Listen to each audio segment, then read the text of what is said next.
Greetings to all of you. I am Katlea Palma, the president of NBS Kaunlaran Consumer Cooperative organization built by us, the residents of NBS Kaunlaran, for our community right here in Navota City. This cooperative was born from our shared dream to make daily living more affordable and strengthen our unity as one barangay.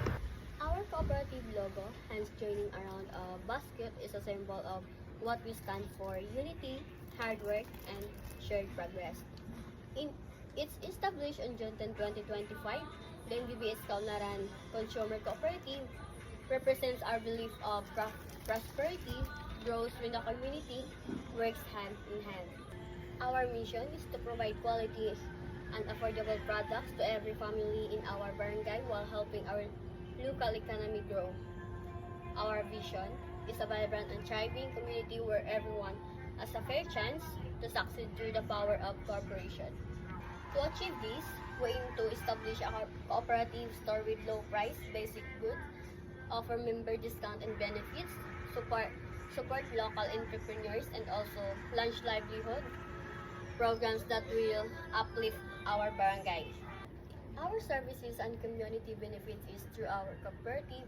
Member can buy rice, canned goods, and household needs and lower prices. Members also receive dividends of patronage refunds at the end of the year, a reward for their participants. And most importantly, we offer training and livelihood programs that help our members grow and earn more for their families. This is not just a store, it's a bridge to collective progress. Every time you buy from our cooperative, you're not just helping yourself, you're helping neighbors, friends, and the entire community. Here the closing or call to action.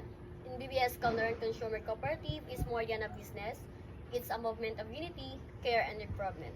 I invite every resident to join us, be a member, be a partner, be part of our collective success. Together, let's build a just, vibrant, and prosperous community. And I am Katlea Palma, your cooperative president. And also, let's go in BBS Kaunlaran because in the cooperative, we are the protagonists.